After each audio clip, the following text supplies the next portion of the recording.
mismo para un político.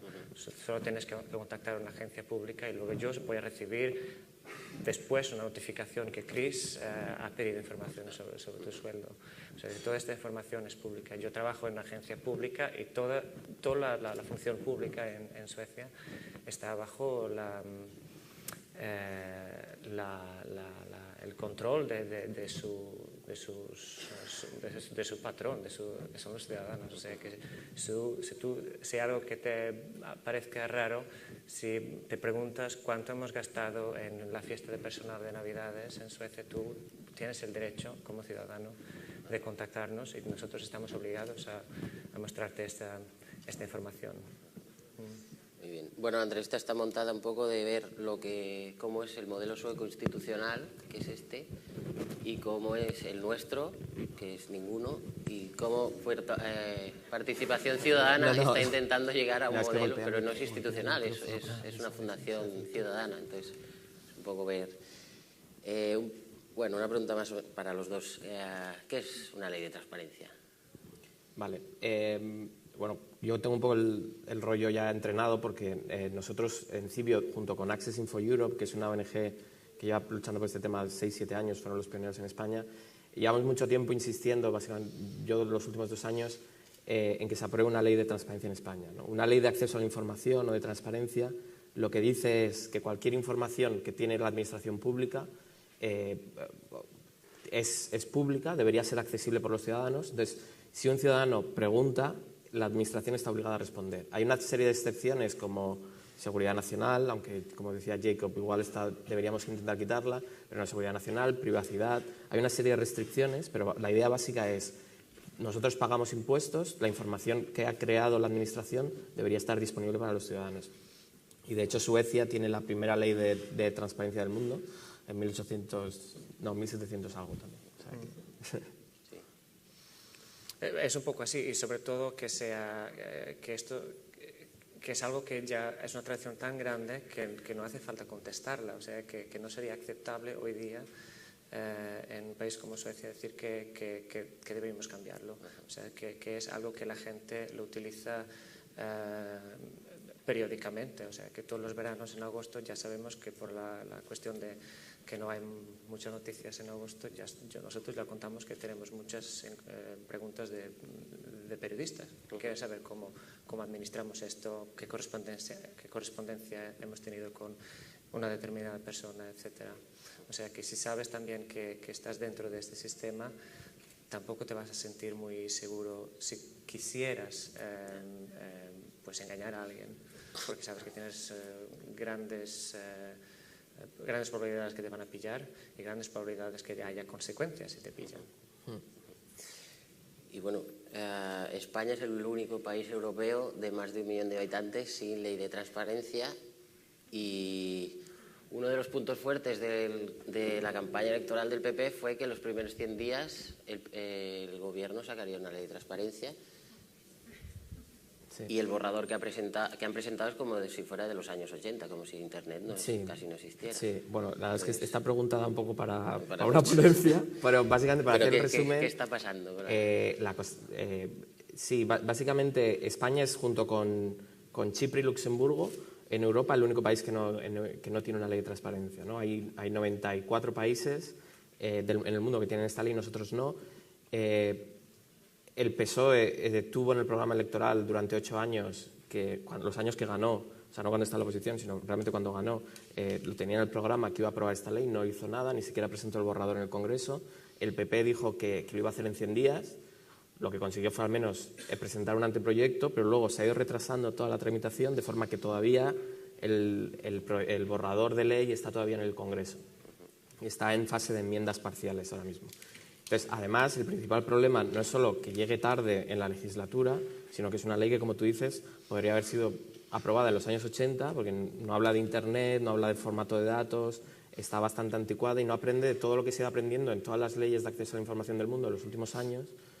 Y es una ley muy poco ambiciosa, que, sin entrar en aspectos legales, que tampoco yo soy la persona más adecuada para explicar, pero básicamente en España tenemos una ley de protección de datos muy fuerte y una agencia de protección de datos muy poderosa que es juez y parte, ¿no? Que te puede poner unas multas terroríficas por hacer ciertas cosas, y el problema es que la ley de protección de datos va a tener más poder que la de transparencia.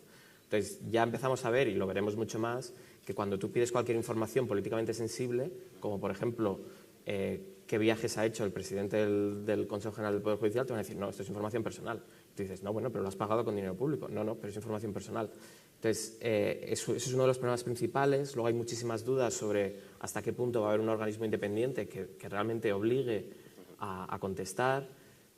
Y además, otra cosa en la que nosotros insistimos mucho es que se excluye un montón de información. O sea, nosotros queremos, y de hecho insistimos mucho en que la transparencia no es solo saber cuánto dinero se gasta en esto o lo otro, no es porque el gobierno tiende a decir, no, es que vamos a hacer una página web con los sueldos de los alcaldes y no sé qué. Y está bien, pero la transparencia también es saber por qué se toman ciertas decisiones. Si tú estás regulando el mercado eléctrico, quiero saber con quién te reúnes y qué informes utilizas y cómo justificas ciertas decisiones. Cada vez que un político sale y dice vamos a ahorrar 30.000 millones con la reforma de la administración, nosotros queremos ver el informe que hay detrás o los datos que hay detrás, no creernos lo que dicen, ¿no? Entonces el problema es que el borrador de ley tal como está ahora excluye todos los informes internos y excluye también, por ejemplo, las agendas de los altos cargos, que es algo que en otros países sí es conocido. Tú puedes saber el registro de entradas, por ejemplo, de la Casa Blanca, quién va y quién sale. O sea, no digo que sea perfecto, pero al menos hay un registro de lobistas, sabes con quién se reúnen. O sea, la información por sí sola no va a resolver el problema de la influencia y de los lobbies y tal, ¿no? Pero bueno, es un primer paso. Y el problema es que en España esta ley pues se queda muy corta y tanto el PP como el PSOE tienen, yo creo, esta es mi opinión personal, un poco un interés en que las cosas tampoco cambien demasiado, porque dice, bueno, a mí ahora me va bien, ¿no? Es como un sistema donde ¿no? Y, bueno, ¿cómo crees que debe ser una ley de transparencia eficaz? Yo no creo que sea la persona más adecuada para explicarme, para hablar sobre ello. Lo que puedo hacer es compartir un poco de la experiencia sueca con este de transparencia, que tampoco es perfecto. O sea, que tienes también los otros. Ayer te contaba a ti la historia de la Universidad de Estocolmo, una universidad pública, que ha sido contactada por una empresa privada de software que quería tener los códigos para un software que esta universidad ha desarrollado sola. Y la verdad es que moralmente piensas en términos de, bueno, que esta empresa va a hacer dinero con algo que ha sido hecho por la universidad y la universidad no va a ver nada. O sea, que es algo que estamos a utilizar el dinero de todos para hacer dinero unos pocos. Y nada, y esto es posible también, o sea, que tiene también sus problemas. Lo que la universidad en este caso hizo fue a contestar dando todos los códigos como se le pide a la ley, pero impresos en papel A3, hojas de papel A3, o sea, con el font type 40 y algo, que la gente se coge con un carro de supermercado. O sea, que también hay estas historias un poco anecdóticas, pero es como el precio a pagar para un otro bien, un bien común. Sí, o sea, también en todos los países hay problemas. O sea, nosotros ponemos, por ejemplo, muchos ejemplos de Inglaterra, de Escocia. En tu derecho a saber, por ejemplo, contamos muchas historias de cosas que se han conseguido a través de acceso a la información en otros países. Pero claro, en cualquier país te vas a encontrar activistas que consideran que su ley no es suficientemente buena o periodistas que se quejan de que cierta información no es pública y tal. O sea, yo creo que hay una lucha constante de las administraciones por guardar ciertas cosas. No me atrevo a decir que hay un país perfecto donde todo es maravilloso, pero bueno, lo que sí yo tengo bastante claro es que nosotros estamos como en el furgón de cola, ¿no? Donde además el problema no es solo que no haya ley, sino que tampoco, o sea, el que no haya ley no quiere decir que no te puedan contestar cuando tú haces una pregunta. Entonces, si en la práctica funcionara todo, igual dirías, bueno, ¿qué más da que no haya ley, no? Como aquí la gente está acostumbrada a responder y te responden. El problema es que no lo hacen. En España nos encontramos que muchas administraciones solo hacen lo que es estrictamente obligatorio por ley y cuando les pides cualquier información de cualquier cosa, no te contestan. Y de hecho nosotros en Tu Derecho a Saber, si me salto alguna pregunta luego me dicen, sí, te estás pero no, pero por ejemplo en Tu Derecho a Saber nosotros hicimos un estudio durante un año con unas 700 preguntas, ver qué pasaba cuando la gente preguntaba y más de la mitad de las veces ni siquiera te contestan el correo diciendo gracias por tu pregunta, nada, no te dan ningún tipo de respuesta. Y luego entre que te dicen que te falta información, que rellenes un formulario, que te pases en persona, que les mandes una carta o que no, al final te contestan 13% de las veces, ¿no? Entonces, ese es un poco el gran problema que nosotros Bueno, tenemos. y que te habían invitado a participar, bueno, comparecer, ¿no?, sobre la ley de transparencia y Sí. no pudiste ir. Sí, bueno, también es un poco la anécdota de asusta un poco pensar cómo se hacen las leyes a veces en Un poco España. sin calendario. Claro, o sea, era todo... ha habido un proceso como de una fase como de 4 meses de comparecencias de supuestos de expertos en la ley de transparencia. No había un calendario claro, había una serie de nombres que se habían propuesto, cada partido había propuesto una lista de nombres, esa lista era secreta, o sea, se filtró, pero era secreta. No había un calendario de comparecencias, entonces era todo un poco como la mesa del Congreso se reúne, las comparecencias de la mesa son secretas, o sea, las actas no se conocen y ellos deciden la siguiente ronda de invitados, ¿no?, de ponentes. En mi caso, yo estaba ahí por representación de Cibio, por haber montado todo el Derecho a Saber y tal y cual. Ahí me llamaron un viernes diciendo, este miércoles pásate. Yo dije, bueno, este miércoles no estoy de viaje. Y me dijeron, bueno, entonces nada. Entonces es como, Dios mío, o sea, si esto es cómo tratas a un o sea, que a ver, yo no soy un experto, yo soy un informático, pero bueno, si quieres que alguien venga al Congreso a explicar algo, resulta que ese día le viene mal y tal. Yo además mandé un email al grupo que me dijeron del Congreso no sé qué, no me contestaron. Es como, oye, mira, luego... O sea, bueno, de hecho esto encaja un poco con el decir que todo el proceso de tramitación de la ley ha sido muy opaco.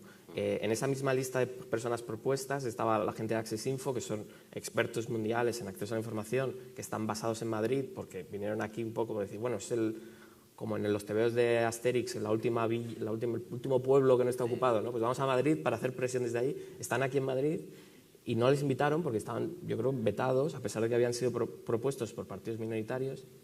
Pero en general todo el proceso de tramitación de la ley ha sido extremadamente opaco. También hubo 2 semanas de tramitación de la ley, o sea, de propuestas ciudadanas, donde pedían a la gente que participara. La gente mandó, creo que fueron 3.000 y pico comentarios y sugerencias sobre la ley. Estos comentarios no se hicieron públicos, el borrador no cambió. Entonces, es la sensación que nosotros tenemos desde fuera de decir, bueno, esto es un poco un escaparate de decir, bueno, he hecho una consulta pública, aunque luego no utilice los comentarios, o yo he invitado a gente, aunque luego no hagas caso a lo que ellos te exponen, ¿no? Entonces, queda mucho por hacer en España a la hora de intentar animar a la gente a que participe, porque para participar tienes que tener la sensación de que va a pasar algo, ¿no? No de que mandas mensajes e intervienes y tal, un poco porque, bueno, tú ciudadano, ven aquí un rato y cuenta tus cosas, ¿no? Que yo ya me encargo de hacer lo que tenga que hacer. Entonces, a veces es bastante frustrante. Y bueno, una pregunta para los dos, un poco ilusa, pero difícil de cumplir por los gobiernos, que es por qué no se fomenta... si el gobierno no deja de ser un gestor de bienes públicos, ¿por qué no se fomenta un modelo bueno, que promueva la transparencia, ¿no? Si están gestionando nuestros bienes públicos? Es un poco lo que comenta Jacob, ¿no? Perdón, pero no entiendo tu pregunta. Bueno, que si el gobierno es un gestor de bienes públicos, sí, ¿por qué no fomenta la transparencia? ¿Por qué no? ¿Por qué crees que no?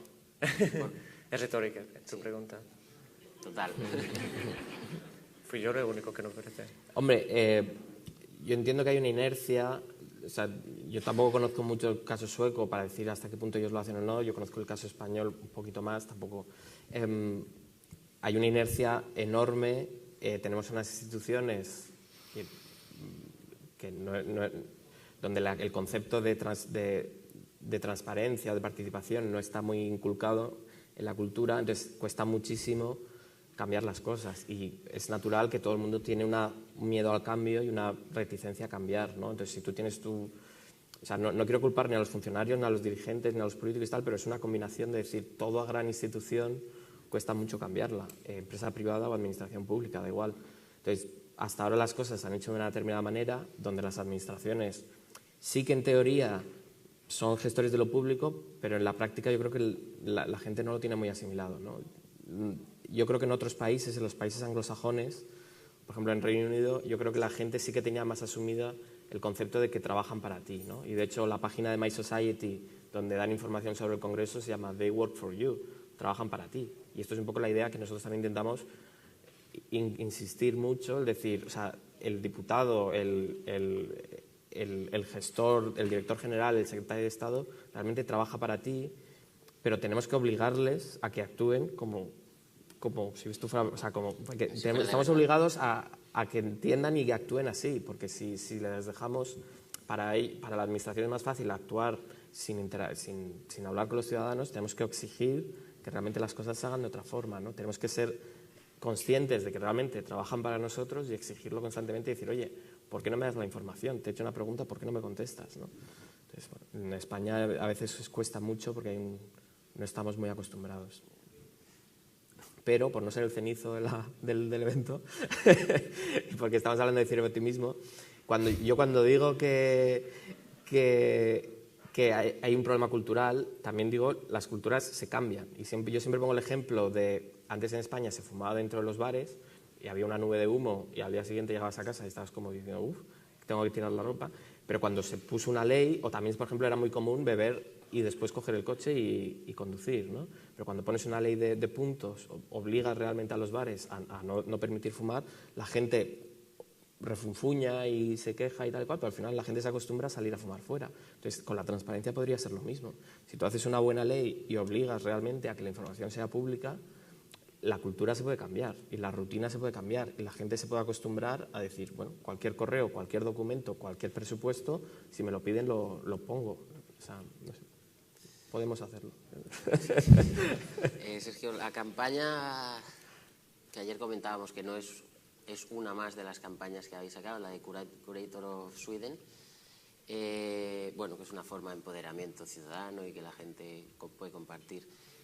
A ver, ¿en qué consiste? A ver si puedes explicar en qué consiste. Yo diría que es más una campaña de comunicación que otra cosa cualquiera. O sea, que cuando hablamos de cosas tan importantes como transparencia y seguridad y eso, me pongo muy pequeñito aquí. Me siento algo como, bueno, esto es solo para comunicar Suecia de una manera que sea interesante con el mundo. O sea, que hablamos de marketing. Se trata de la cuenta oficial de Suecia, @Sweden, que existe desde hace algunos años y desde diciembre de 2011 las dos organizaciones que están por detrás de esta cuenta oficial, Visit Sweden y el Instituto Sueco, se han preguntado qué podemos hacer con esto, porque por estas fechas lo que hacíamos es lo que estas cuentas suelen hacer. Algunas fotografías bonitas de Suecia y tal, pero sin gran acción, sin gran interacción, y llegamos a la conclusión que no hay mejor que los suecos para comunicar lo que es Suecia, en vez de comunicadores en el Instituto Sueco y comunicadores en Visit Sweden.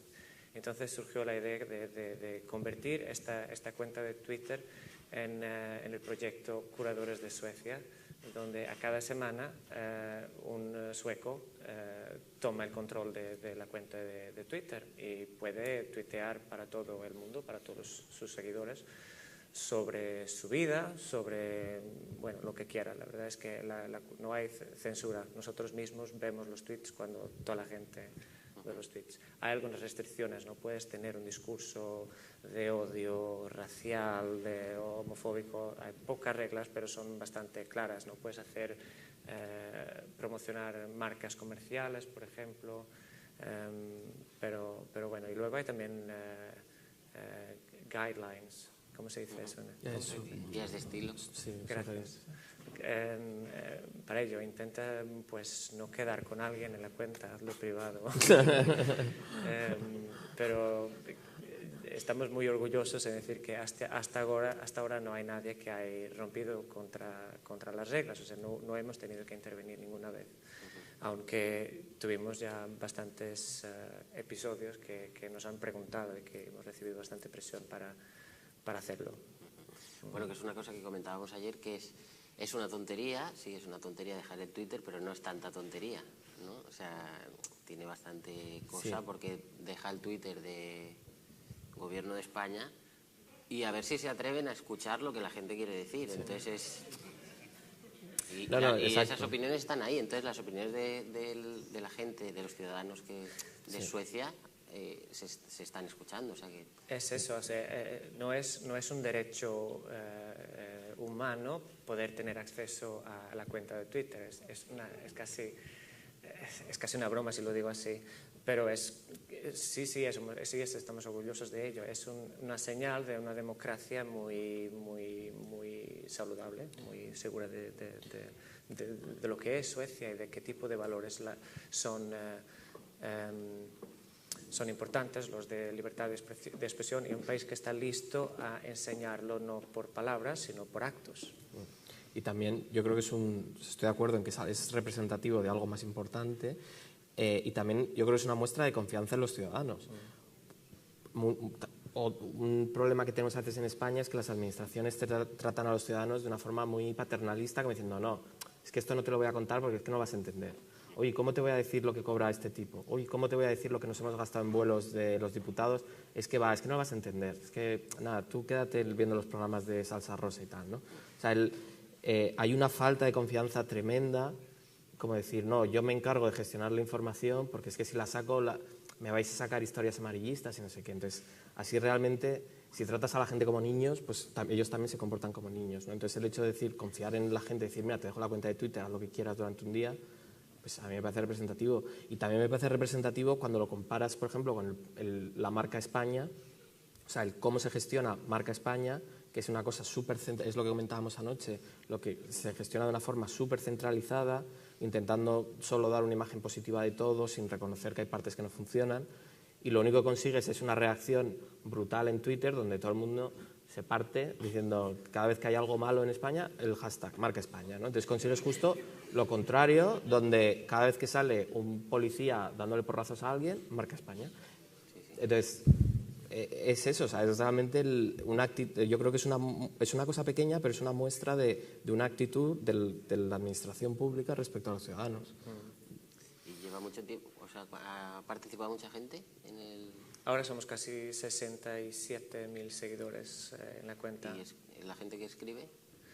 ¿La gente que escribe? Sí, los que escriben desde la cuenta. Uno de cada vez, o sea, cada semana una persona. Cada semana una persona. Desde diciembre de 2011. Bien. Bueno, tú te has adelantado antes, pero la plataforma Tu Derecho a Saber, no sé si queda muy claro de qué se trata.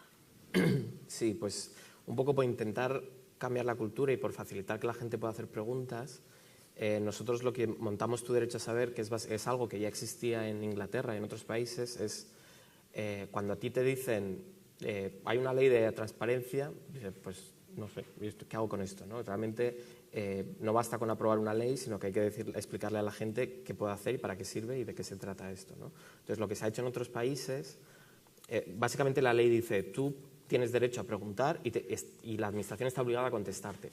Tienes derecho a exigir, o sea, exige que te contesten, ¿no? Entonces, en otros países, para que no tengas que andar buscando la dirección de contacto de cada organismo público, lo que se ha hecho es crear una página web con todas las administraciones, y también es muy importante que en vez de tú mandar un correo en privado y ver si te contestan o no, todo el proceso es público. O sea, tu correo, tu pregunta está en la web y la respuesta, cuando la haya, también. Entonces, esto sirve, por un lado, para monitorizar quién contesta y quién no contesta.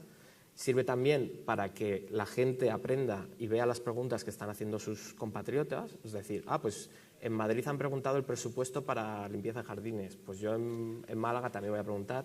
Y también sirve para que toda la información, las respuestas, se crea un repositorio con toda la información que se ha liberado, ¿no? Para que no estar constantemente... De hecho, eso ayuda a la administración a decir, pues para que no haya 100 personas preguntando lo mismo, uno pregunta y ya está todo en Google, ¿no? Esa es la idea general.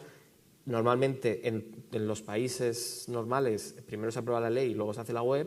Aquí lo hicimos al revés, en parte porque si no estaríamos todavía sin montar la web, y también porque nos pareció una buena herramienta de activismo y de movilización, porque uno de los problemas aquí era que la gente realmente no sabía qué era la ley de transparencia y salen los periódicos y tal, pero nadie se entera realmente.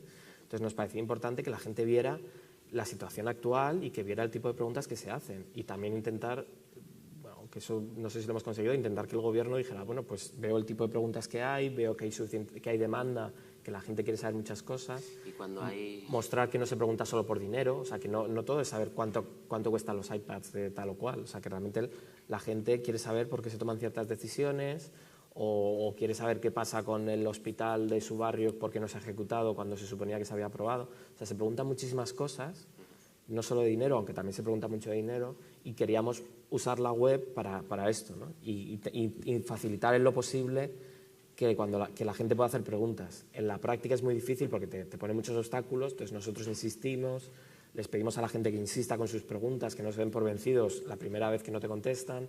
Es un poco una lucha de una carrera de fondo, ¿no? Pero la idea de la web es esa. ¿Y ante el silencio administrativo? Te queda ser cabezón. O sea, ahora mismo no tenemos derecho legal a exigir que te respondan. Y de hecho, Access Info, la ONG esta que digo que trabaja mucho en esto, ellos hicieron una pregunta bastante sencilla, la típica pregunta en plan, venga, una fácil para que te explayes. Le preguntaron al gobierno qué medidas había tomado para luchar contra la corrupción, porque España firmó un convenio internacional contra la lucha contra la corrupción y tal. Entonces le hizo la pregunta al gobierno en plan, bueno, pues cuéntame lo que has hecho, ¿no? En plan, aquí, no era una pregunta difícil.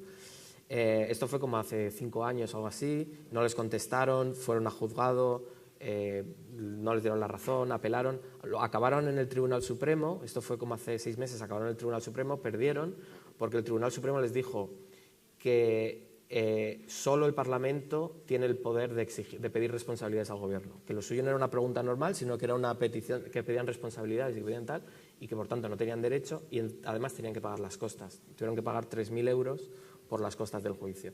O sea, dices, si no me contestas una pregunta tan sencilla como ¿qué estás haciendo contra la corrupción? Y encima voy a juicio y el juzgado, o sea, el Tribunal Supremo no te da la razón, legalmente ahora tenemos poco que hacer, tenemos que seguir insistiendo para que el borrador de ley sea mejor y tenemos que insistir mucho en las preguntas de decir, oye, contéstame, y cuando se apruebe la ley estar ahí todos los días preguntando y diciendo, oye, que no me has contestado. Pero no digo que sea fácil, pero bueno, es cabezonería. En Suecia sí que existe, ¿no?, la manera de fiscalizar el Estado, las cuentas del Estado. Sí.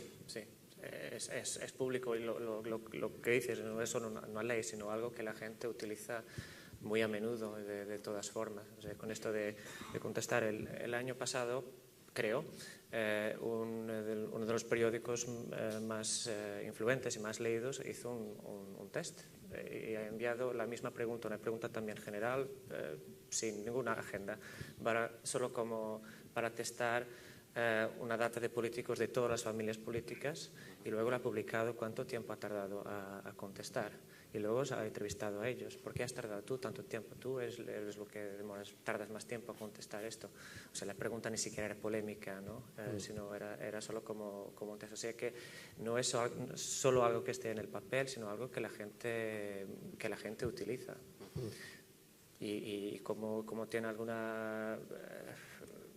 mediatismo, también la gente sabe que se puede utilizar.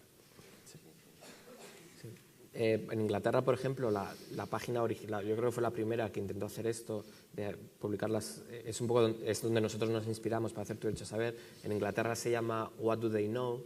¿Qué saben ellos? O sea, ¿qué saben? Y es impresionante porque creo que ahora van por 140.000 preguntas. 140.000 preguntas de ciudadanos normales que preguntan, oye, ¿qué pasa con el parque de no sé qué y tal? Y tienes como, no sé si están por un 90-95% de porcentaje de éxito. Entonces, yo la primera vez que lo vi, o sea, me caí de la silla en plan, Dios mío, o sea, este tipo está preguntando por que las inspecciones de sanidad en su ciudad de no sé qué tal, y el concejal le contesta, le da todos los datos. Recientemente yo fui a una conferencia con el antiguo comisario de acceso a la información escocés, y era impresionante porque él contaba, él confiaba mucho en la sociedad civil, de hecho él venía de una ONG medioambiental, y contaba muchísimos casos donde, por ejemplo, padres habían conseguido evitar que se cerraran escuelas rurales porque habían pedido la información de en qué te basas para cerrar esta escuela rural, porque dices que no hay suficientes alumnos y tal, luego comprobaban que los datos estaban mal y conseguían evitar que se parara el cierre de las escuelas, ¿no?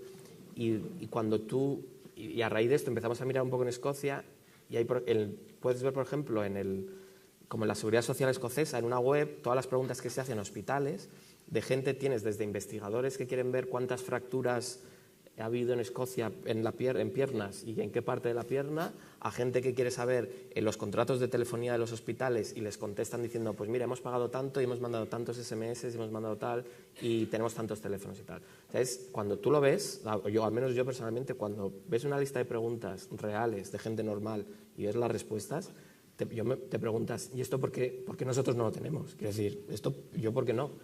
Yo quiero saber también esto. O sea, es un poco egoísmo de decir, yo también quiero mandar una pregunta y que me contesten. Y es un poco la base de todo. De ahí surge un poco mi obsesión con esto, de decir, coño, en Inglaterra la gente aquí pregunta y no son más listos que nosotros. Tampoco sabemos dónde van nuestros impuestos, ¿no? Claro, los tenemos difícil... Sí, o sea, nos faltan muchas cosas. Entonces, bueno, montasteis la web ¿Dónde van mis impuestos? Porque no sabéis... sí. ¿Y no son datos públicos? Son datos públicos. Entonces, esto es un poco la otra parte de lo que hacemos. Por un lado, exigimos que se publiquen cosas, pero luego también somos conscientes de que no basta con colgarlo un PDF enorme en una web y esperar que la gente lo entienda, porque la gente tiene otras cosas que hacer y cuando llega a casa no se va a poner a leer los presupuestos. Entonces, hacen falta periodistas y hacen falta herramientas y webs que expliquen un poco que expliquen las cosas y las pongan en contexto. Entonces, ¿dónde van mis impuestos? Que es una página, es un poco vieja ya, queremos renovarla mucho y queremos hacer cosas mucho mejores, pero fue lo primero que hice con los datos de los presupuestos generales del Estado, porque los periódicos hacen en general muy mal trabajo a la hora de explicarlos, hay muchísimos datos, pero nadie se molesta en ponerlos de una forma sencilla, ¿no? Entonces, para que haya realmente transparencia, no es solo que esté el dato en algún lugar, sino que sepas dónde está y que sepas entenderlo y que sepas ponerlo en contexto, ¿no? No es solo decir está en alguna web. Entonces, ese es un poco el objetivo. Ayer comentábamos, ¿no? En el Sweden Institute se invita a periodistas a que siempre está la cosa de no hacer proselitismo a los periodistas que te vienen a escuchar, ¿no? Pero sí que se les tiene como se les enseña, ¿no? Una visión abierta de lo que se hace. Sí, o sea, el nuestro no es de enseñar el Instituto Sueco, no es tan interesante, la verdad es esa, sino enseñar cómo Suecia funciona. Y claro, para crear conocimiento sobre Suecia es a pesar de todo un país pequeño y nuestro trabajo es, bueno, esto de marca España, marca Suecia.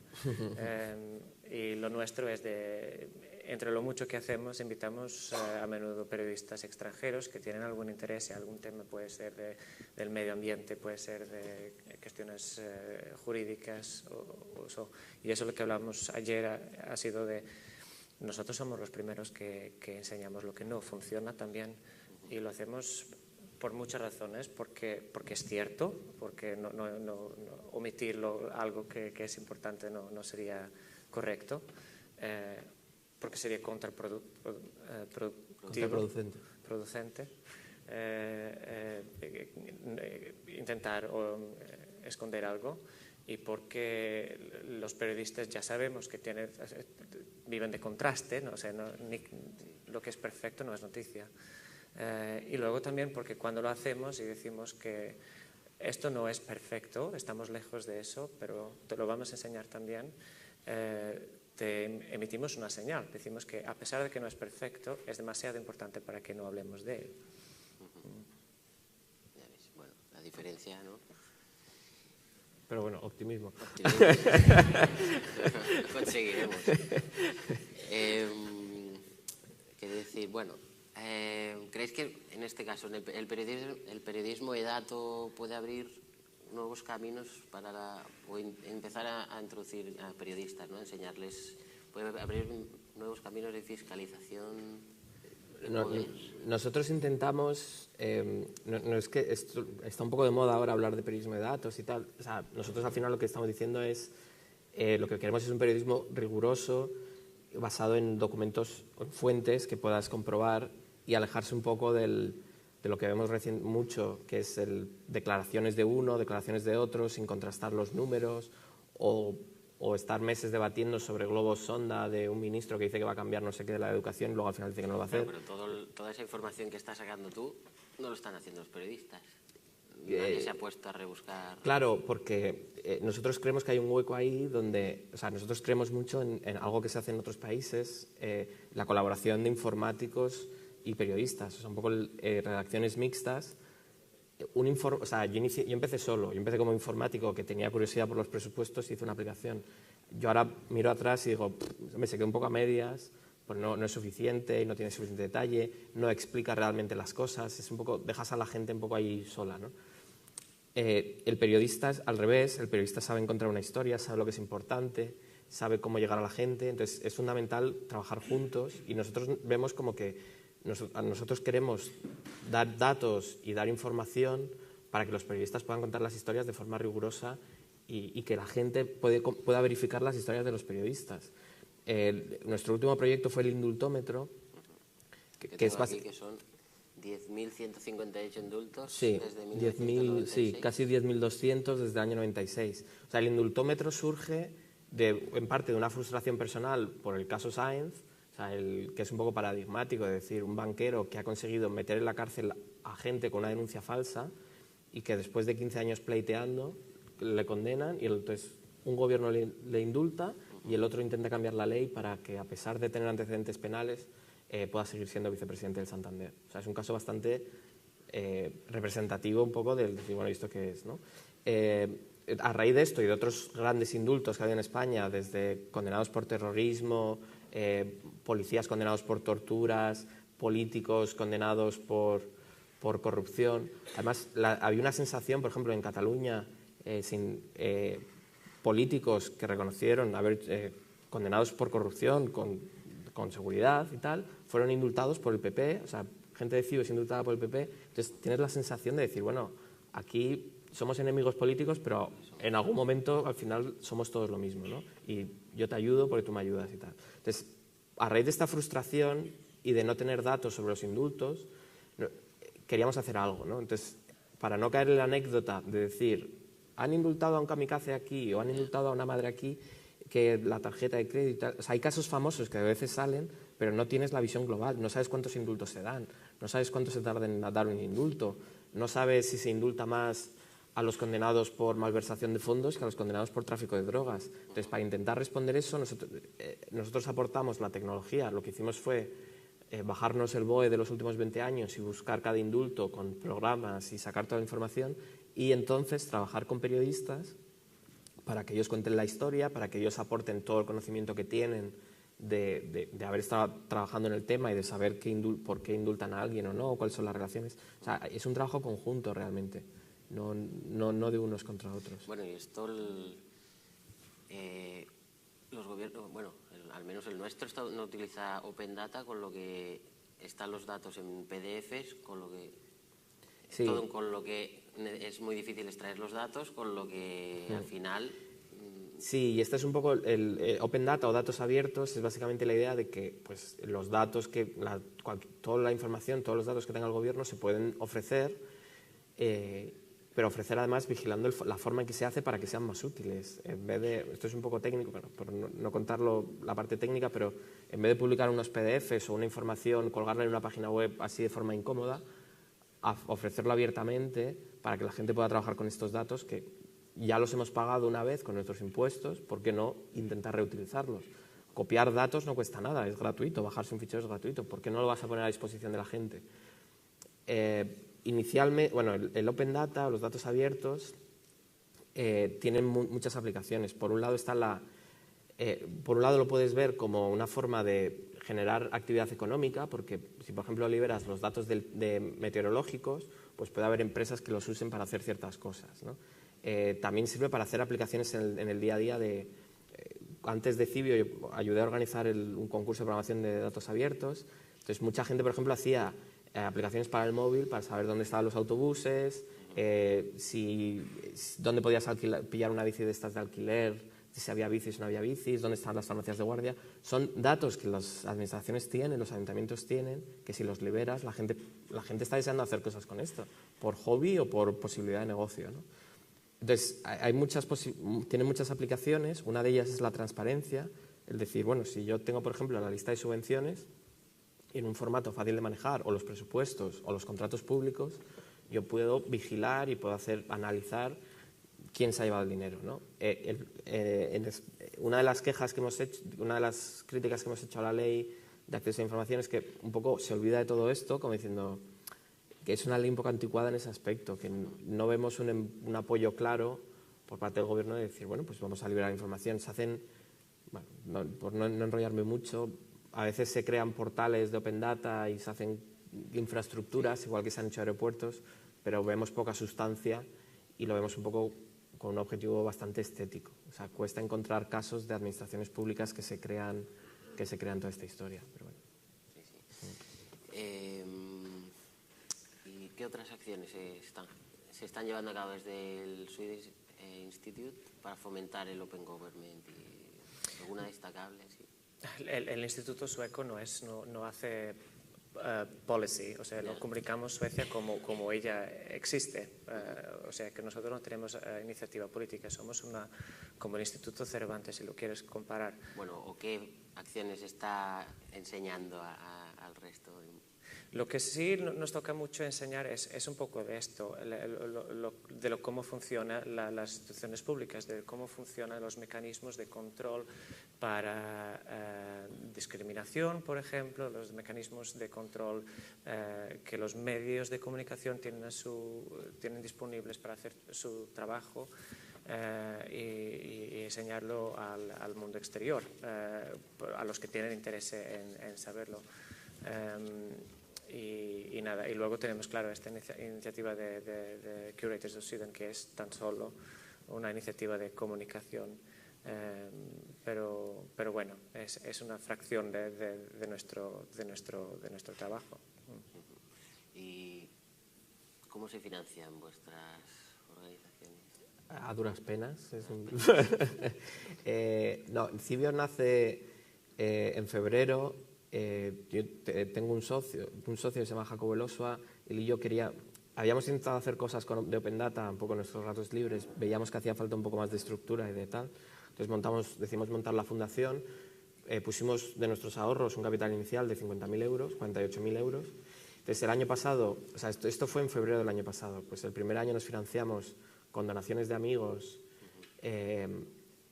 con cursos de periodismo que dimos y también a través de crowdfunding. Hicimos crowdfunding en Goteo, una plataforma de financiación colectiva, tanto de Tu Derecho a Saber, que conseguimos 6.000 euros, y España en Llamas, que conseguimos otros 6.500 y tal. Este año la idea es en parte igual, o sea, donaciones individuales, donaciones de amigos y familia, cursos de periodismo que seguimos dando, por ejemplo, El Mundo del País, tal cual, y estamos intentando empezar a conseguir financiación de otras grandes ONGs y de hecho hace poco conseguimos una pequeña beca para nuestro siguiente proyecto, Quien Manda, que es un mapa de las relaciones de poder y lobby en España. Entonces estamos empezando a buscar financiación internacional de grandes donantes internacionales, ¿no? Un problema que tenemos en España es que la filantropía o el dinero ONG va a causas como muy tradicionales. O sea, todo el dinero de la responsabilidad social corporativa en España y tal suele ir a causas muy de pobreza, exclusión, cosas muy tradicionales, y nadie quiere meterse en política. Nuestra sensación es que temas políticos son un poco tóxicos, porque hay un poco, no, yo no quiero saber nada, y lo único que se hace a nivel político está asociado a fundaciones de partidos políticos o sindicatos o patronal y tal, ¿no? Que es algo muy polarizado y con un sesgo para nosotros bastante obvio.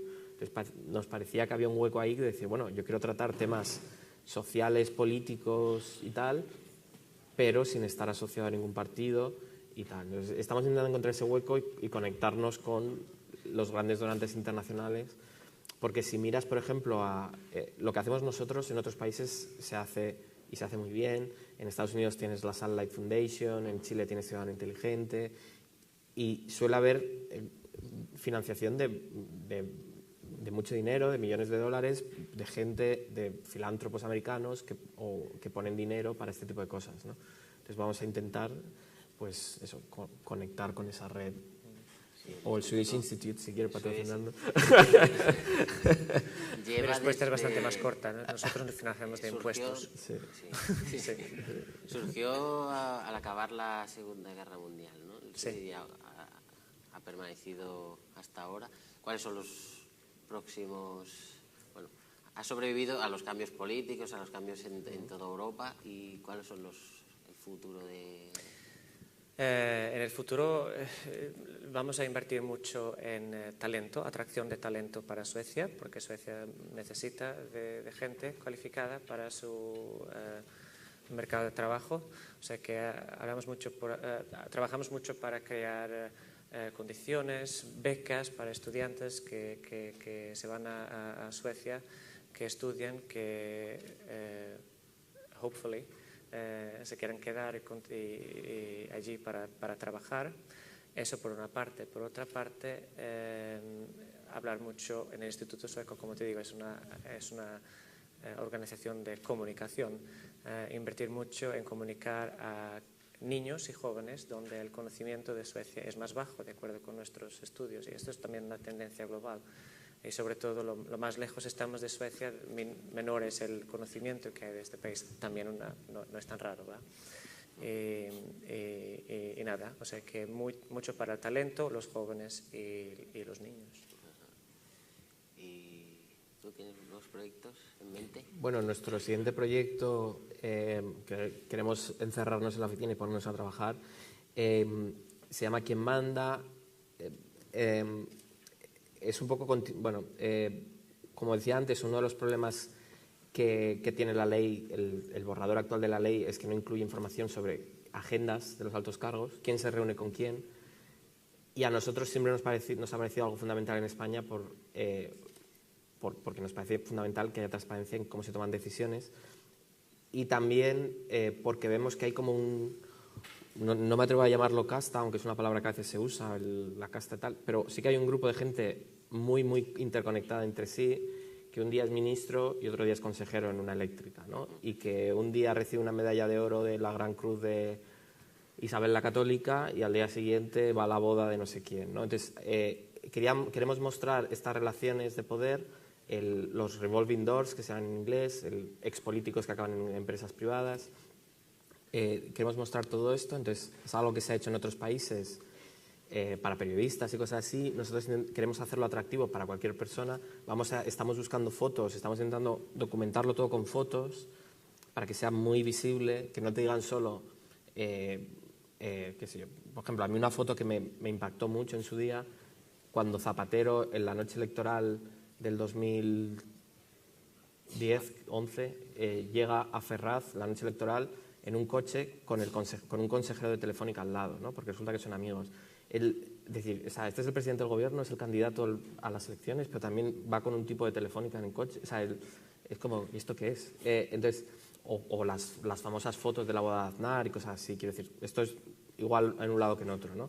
Entonces, el explicarle a la gente quién está en esa foto y fíjate dónde se reúnen o las relaciones que tienen es un poco el objetivo de esta web. Entonces, queremos lanzar en septiembre, empezar a lanzar una primera parte para intentar mostrar estas cosas, sacar a la luz todo esto. Muy bien.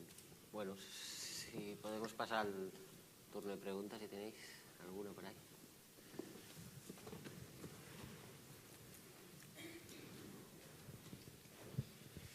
Sergio, hablando del futuro, has hablado de que vais a invertir mucho en atracción de talento. Perdón, es que te escucho muy mal. ¿Me oyes mal?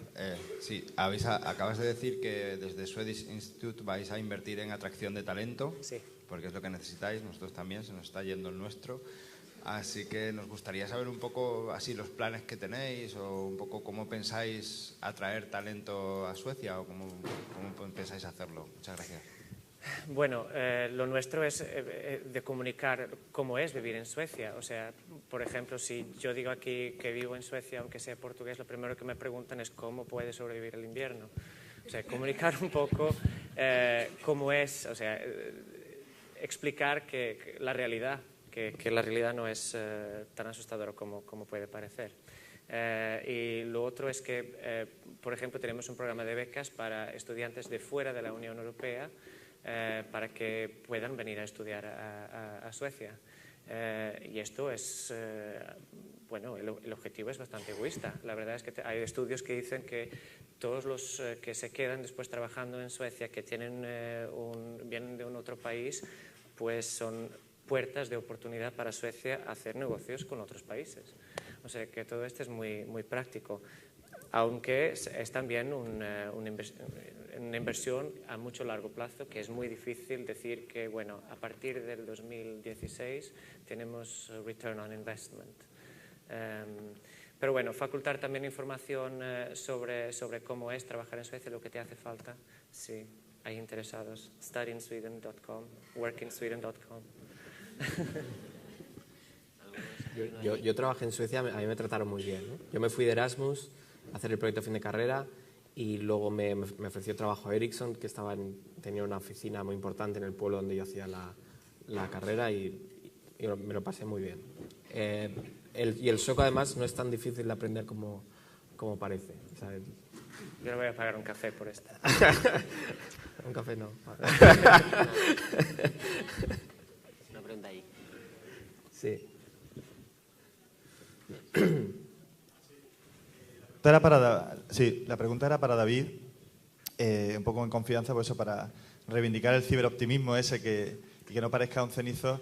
Me gustaría que pudiera explicar un poquito más, ya que ha salido la plataforma Tu Derecho a Saber, un mecanismo que me parece muy interesante y muy inspirador, sea para la Ley de Transparencia Estatal o bien para las regionales, como la andaluza que se está tramitando, que era que creo que en el País Vasco sí que habéis conseguido con el Gobierno vasco que las preguntas que se hacían a través de Tu Derecho a Saber, el Gobierno vasco las tuviera en cuenta, las respondiera en la plataforma y automáticamente también apareciera en su página. Entonces, si pudieras dar algún detalle más para... Sí, el Gobierno vasco anterior apostó mucho por la idea del Gobierno abierto. Tiene una plataforma que se llama Irekia.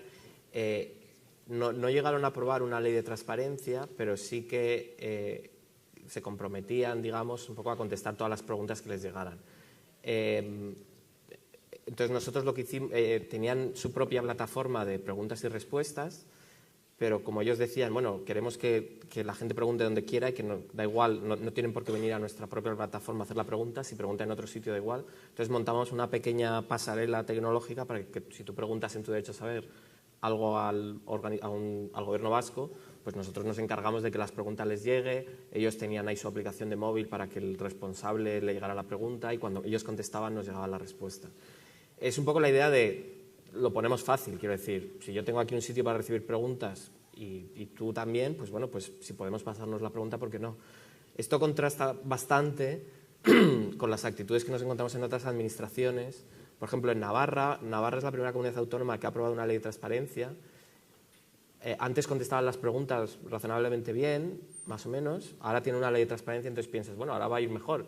Entonces, en realidad va peor porque antes te aceptaban preguntas por correo electrónico y ahora te exigen que vayas con el DNI electrónico, lo cual es una barrera enorme porque muchísima gente no es capaz de hacerlo, ¿no? Y entonces complica mucho. O sea, nosotros decimos, bueno, si a mí me llega una pregunta de una persona por correo, me la rellena un formulario, yo te la mando y tú la contestas. No, tiene que estar identificado con DNI electrónico. Entonces, es un poco, ahora mismo lo que hay son islas de gente que se lo cree. En tema de Open Data, pues por ejemplo, Euskadi también fue pionero en esto, pero también Castilla y León o Aragón.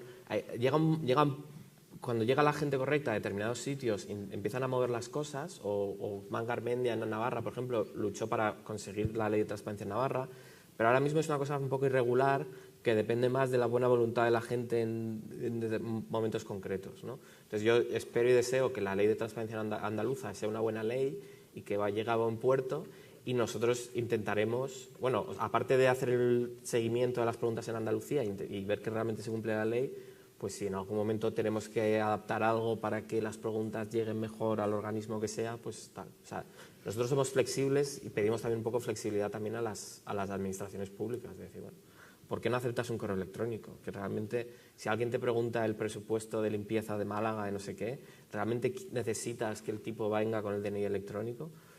Cuando es una barrera enorme. O sea, pensad en vuestras madres, abuelas que quieren preguntar. O sea, yo soy ingeniero informático y muchas veces me tengo que pelear con el certificado de la FNMT, con no sé qué y el navegador. Entonces, gobierno abierto también es decir, bueno, pregúntame como quieras, pregúntame por correo, pregúntame por teléfono, pregúntame por no sé qué, ¿no? Entonces, es importante. ¿Alguna más? Era una pregunta para Sergio, que me da curiosidad, no quisiera desviarme del tema aquí. ¿hasta qué punto el gobierno en Suecia o los representantes fueron transparentes con los hechos de violencia que ocurrieron hace poco en Suecia, ¿no? En los barrios donde estaba... ¿Hubo transparencia, hubo análisis? Más allá, normalmente cuando suceden estas cosas son 4 argumentos que manejan los gobiernos, o los ocultan o se hacen los locos. O sea, ¿hasta qué punto tú como ciudadano percibiste que realmente hubo transparencia con lo que sucedió? Bueno, Gracias. los eventos fueron públicos y muy reportados por los medios, o sea que de eso, que de lo que pasó no hay como esconderle. Luego, la análisis política que se hace es una cuestión muy delicada en Suecia, y así ha sido desde los últimos años. No es una cuestión nueva, aunque sea nueva que haya tenido atención medial en el extranjero incluso. Y es una cuestión política muy delicada, incluso porque hay un nuevo partido en el Parlamento sueco que ha sido elegido el 2010 y que tiene todo un discurso muy específico sobre inmigración, que tiene un discurso muy restrictivo sobre la inmigración en Suecia. Y me parece que la gente se está todavía intentando ajustar este tipo de discurso. Los medios, los otros políticos de los otros partidos y eso.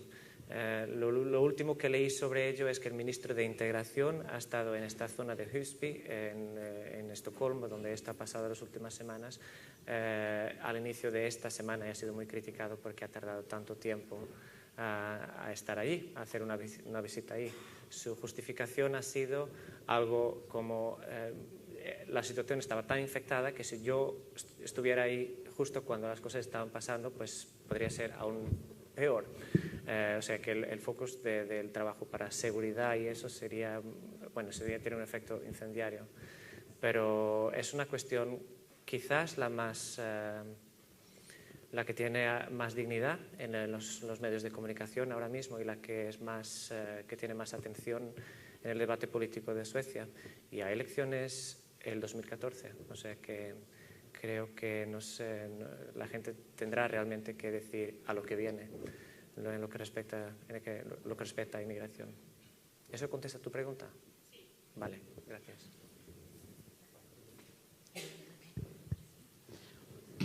Bueno, sobre la ley andaluza que se ha comentado un poquito, yo tenía así alguna duda de qué manera se puede garantizar, por ejemplo, la independencia de una agencia de transparencia, ya que, digamos, si juega para el gobierno, obviamente no va a responder como queremos los ciudadanos. Por otro lado, también la idea, por ejemplo, de que, igual que las oposiciones en la Junta de Andalucía, todas conllevan un módulo referido a la igualdad de género o a riesgos laborales, y el tema de la transparencia debería ser una formación necesaria para el funcionario que accede a una plaza, ¿no? Puesto que realmente hay mucha falta de cultura y quizás es una manera de incluirlo. Y para terminar, pues también, las respuestas tipo formulario. Yo sí he hecho muchas preguntas en escrito, me molestaban hacerlo a la agencia tributaria, al Ayuntamiento de Málaga, y las respuestas pues siempre era como una carta tipo en la que no se decía nada, o incluso la de los presupuestos participativos me decía, no, eso no entra en competencia. Y yo lo que estaba pidiendo es un centro cultural para mi barrio, que tampoco era una cosa loca, y a través de edificios públicos o expropiación si era necesario. Entonces, ese tipo de respuestas creo que nos vamos a encontrar mucho. La carta tipo que sale automáticamente y te va contestando a todas esas dudas que tú tienes porque están recogidas en distintos capítulos. Y lo que has dicho antes del DNI electrónico, tenemos no sé cuántas autoridades certificadoras. De hecho, el otro día aprecié que la Tesorería General de la Seguridad Social permitía como autoridad certificadora el Banco de Santander. Entonces, la verdad es que poner esos requisitos cuando ellos mismos son un poco contradictorios me parece un poco arriesgado. Gracias. Bueno, lo del DNI electrónico, o sea, yo lo critico desde un punto de vista meramente práctico, es decir, es que es muy difícil de usar. O sea, es que realmente una persona normal lo tiene muy complicado. Entonces, sobre la necesidad de la formación de funcionarios, yo creo que sí, porque si tú empiezas a preguntar a alguien que no ha oído hablar de la ley, va a decir, ¿y yo por qué tengo que contestar? ¿No? Entonces, es importante que desde arriba se apueste por esto y que se les diga que vaya bajando el mensaje y que llegue a la gente que va a estar contestando las preguntas, de decir, si te preguntan algo, ahora estás obligado a contestar. Y lo de la carta tipo, pues me imagino que sí, que va a haber una reacción de un montón de respuestas insípidas, que ya vemos muchas, Y también ahí nos tocará insistir, o sea, esto no va a ser de un día para otro, de repente, todo puertas abiertas, ¿no? Yo creo que va a haber mucho trabajo de decir, oiga, no me ha contestado. No, es que no te tengo por qué contestar. Sí me tienes que contestar y si no, pues mira, pues a nosotros nos gustaría, lo que se ha hecho en otros países, o a mí me gustaría al menos, en otros países hay un comisario de acceso a la información y un responsable de acceso a la información en cada organismo, que además se intenta que sea alguien que se lo cree realmente, ¿no? Es como un infiltrado. De decir, entonces, sería muy útil que hubiera alguien en cada organismo al que te puedas ir a quejar cuando no te contesta la primera ventanilla. Si tú tuvieras un mecanismo fácil de decir al responsable del ministerio tal, oye, que este no me contesta, ¿no? Como el llamar al primo de Zumosol, en plan, oye, tal. Entonces, no sabemos exactamente cómo se va a montar, yo no lo sé, o sea, pero veremos, ¿no? O sea, yo imagino que va a ser duro, o sea, no creo que sea de un día para otro aprobar la ley y de repente te contestan bien. Y lo de cómo hacer un organismo independiente, no creo que haya una respuesta en el mundo de nadie que sepa hacerlo bien. Yo creo que depende bastante de la buena voluntad, porque claro, en el momento en que tienes un partido en el Parlamento que tiene mayoría absoluta, al final puede hacer un poco lo que quiera, al menos durante unos años. Entonces depende un poco de la buena voluntad. Yo no sé lo suficiente como para proponer un modelo concreto, pero bueno, no sé, igual podemos exigir que los nombramientos no sean tan a dedo y tan claros. Cuando nombras a alguien para el Constitucional o para la CNMV, la presidenta ahora de la CNMV es una exdiputada del PP, ¿no? Es decir, bueno, o sea, es un regulador, intenta poner a alguien que no, a menos que no haya sido diputado, mantiene un poco las formas y tal. No lo sé, o sea, realmente no sé cuál es la mejor forma de presionar para que eso sea así, porque si no estaría haciéndolo.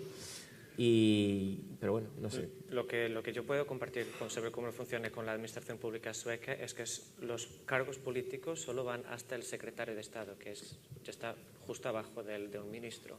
Es decir, que cualquier organización como, por ejemplo, el Instituto Sueco, que es una organización pública, si se siente que un ministro se está intentando controlar su trabajo, más de que, o sea, cualquier institución pública toma sus órdenes del gobierno como un todo. Y esas instrucciones son más como con lo que debes trabajar, no cómo debes trabajar y a quién le vas a dar una beca, por ejemplo. Y que hay mecanismos para la administración pública sueca para decir, atención, esto es un problema, ministro X, intenta meterse demasiado en mi trabajo. O sea que hay este nivel de independencia en la administración que te permite, de hecho, decir, este es un problema. Sí, yo creo que es algo que es muy importante que luchemos por ello en España. Solo tienes que mirar los consejos de administración de las televisiones públicas, o cada vez que cambia, o sea, es un espectáculo bastante triste cuando cambia un gobierno y de repente cambian 300 directores generales de organismos. Y dices, ¿y esto por qué? O sea, ¿por qué de repente cambia todo el Consejo de Administración de Televisión Española? Pero para un lado y para otro.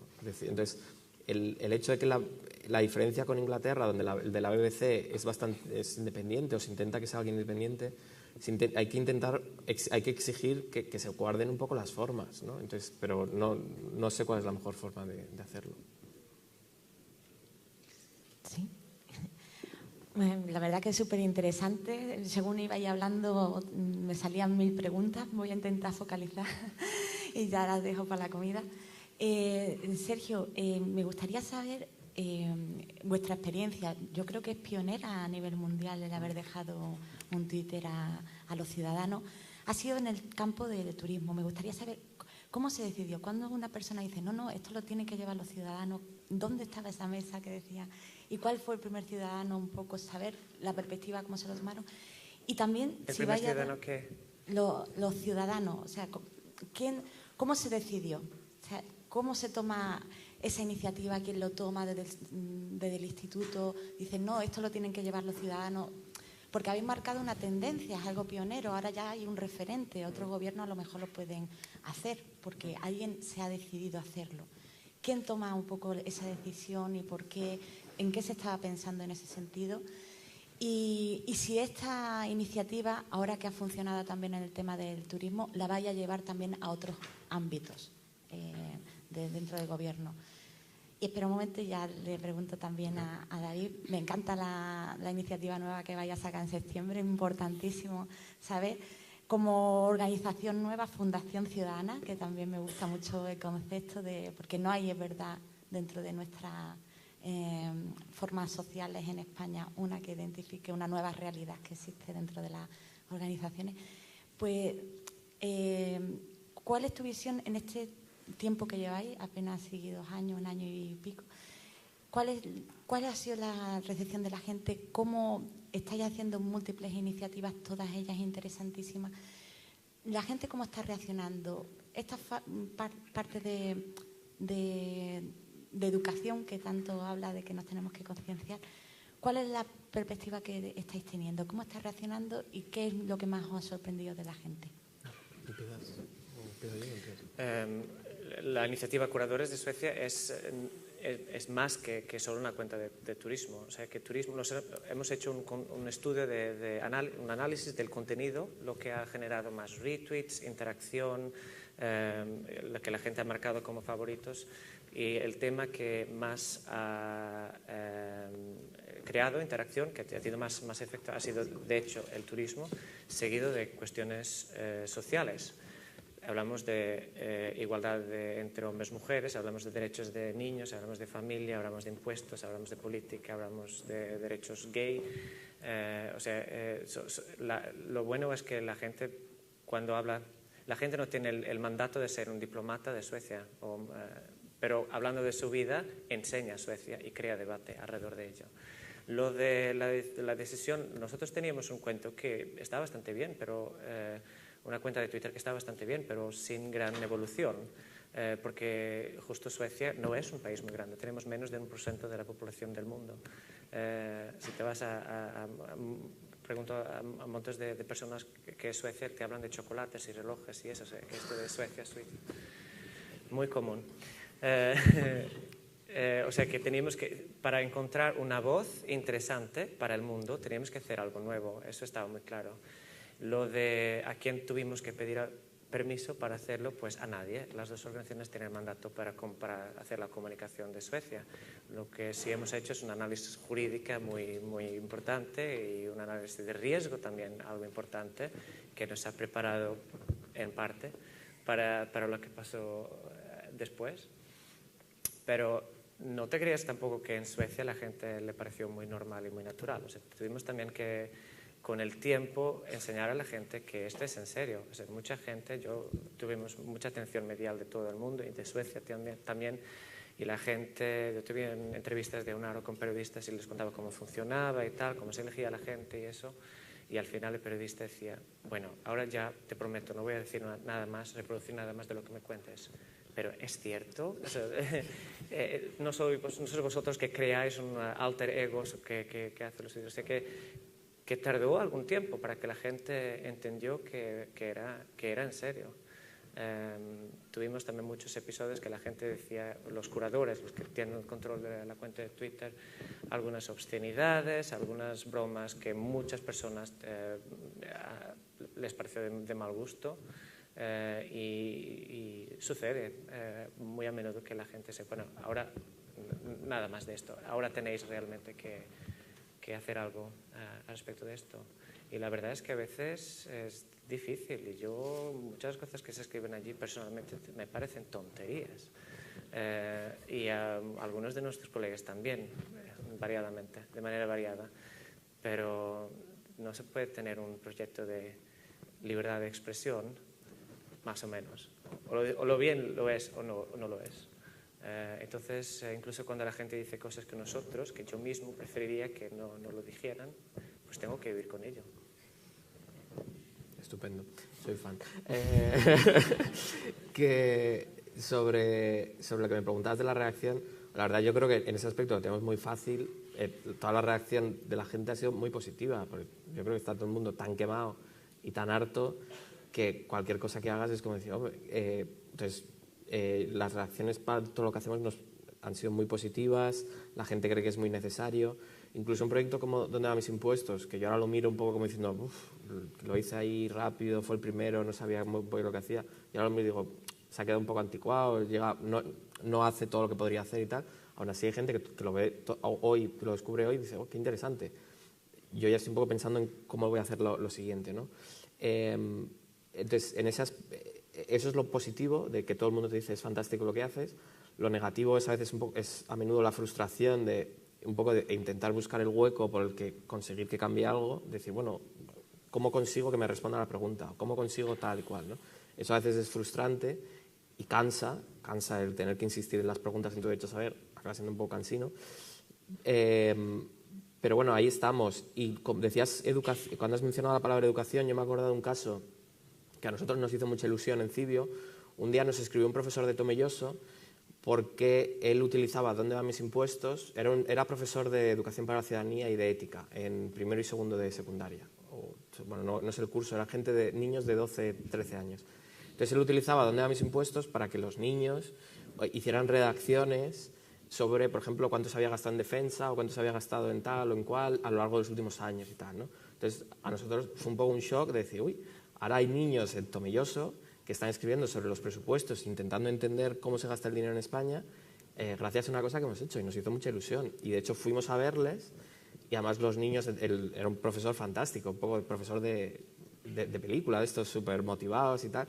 Entonces no solo les hizo hacer redacciones sobre los presupuestos y tal, sino que cuando se enteró de que íbamos a ir a verles, para que queríamos conocerles y tal, los niños nos escribieron unas cartas de bienvenida, en plan, me gusta mucho lo que hace Cibio, no sé qué.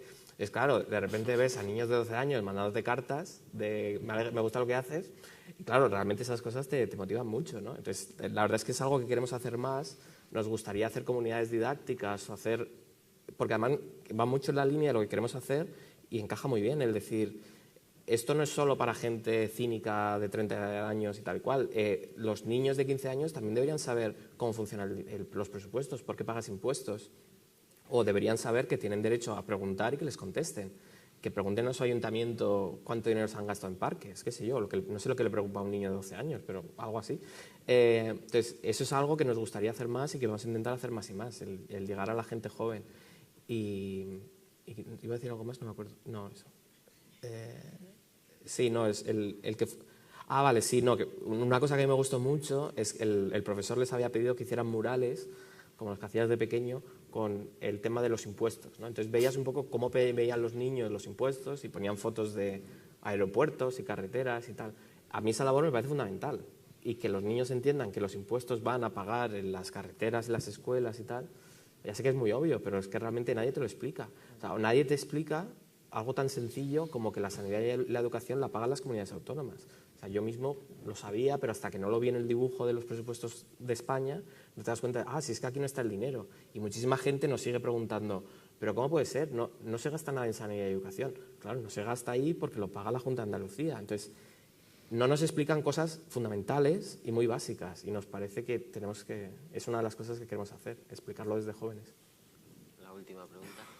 Hola, soy Alfredo Alcázar de Infolocalia.com, una empresa que se dedica hace años a la participación y a la comunicación local, con más de 1000 páginas web en toda España. Tuvimos una experiencia, y es una aportación y una pregunta a David, una experiencia hace 5 años de crear mialcalde.com. A través de cada una de las páginas en toda España, los ciudadanos podían preguntar directamente al alcalde y el alcalde, a través de nuestra página, podía responder, que se veía la pregunta y la respuesta. Y empezó a dejar de funcionar porque recibíamos presiones políticas continuamente, incluso chantajes de la Junta de Andalucía y denuncias contra nosotros con dinero público en contra de una empresa privada. Ante eso, iniciamos un proyecto que se llama misrepresentantes.com para dar alojamiento a la oposición del grupo de gobierno de cada ayuntamiento, que estaba encantada de responder a las preguntas a los ciudadanos. Y eso fue extensivo a todos mis representantes locales que se comunicaban con los ciudadanos para poder informarles de todo lo que ocurría en esa asociación, desde una asociación de vecinos hasta una ONG local. Yo soy ciberpesimista en esto de la política, porque no creo en absoluto en que un político se quite las anteojeras en el siglo XXI como estamos, y me enfado mucho al decirlo, para poder saber no solamente que tiene obligación de responder a quien le pregunta, sino de que tiene en cada uno de los rincones de su localidad un confidente que le dice lo que está mal, que es lo primero que tenía que saber un político, que cada uno de nosotros somos una fuente de información infinita para nuestros representantes y que a partir de esa información pueden hacer las cosas mejores. Y mi pregunta, ¿has encontrado ese tipo de chantajes, de oposición, de permanente recabreo con los políticos porque lo único que hacen es estorbar cualquier respuesta clarificadora para que llegue al ciudadano en primera persona?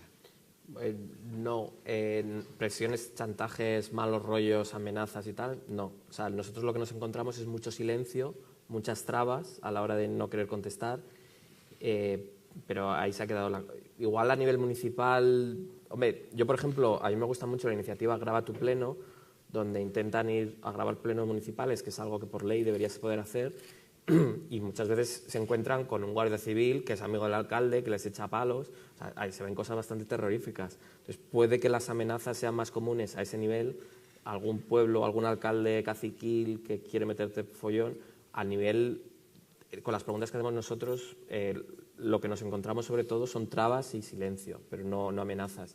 Decías que eras pesimista, hombre, yo también, como todos, tengo mis días, pero bueno, en general, si yo no creyera que se pueden hacer las cosas mejor, no me levantaría de la cama, no sé, y al final tienes que hacerlo un poco porque crees que es lo que hay que hacer, y oye, y si sale tarda más o tarda menos, eso no lo puedes controlar, ¿no? Pero tú al menos puedes controlar lo que tú haces, es decir, bueno, yo creo que esto hay que hacerlo así. Y estoy totalmente de acuerdo con lo que decías, de que todos somos confidentes o todos podemos decir lo que está mal. My Society, por ejemplo, en Inglaterra tenía una web que se llama Fix My Street, tiene una web que se llama Fix My Street, donde la gente va diciendo, pues aquí no funciona la farola, aquí no funciona no sé qué. Yo creo mucho en esto, yo creo que la interacción en pequeñas cosas tiene mucho valor y que se puede potenciar mucho más. Es verdad que es difícil encontrar alcaldes iluminados o convencidos de esto, pero bueno, tenemos que ser optimistas. Si no, ¿qué nos queda? Se ha sacado una sonrisa y todo. Bueno, pues hasta aquí la entrevista. Agradeceros la participación y hasta luego la tarde. Hasta luego.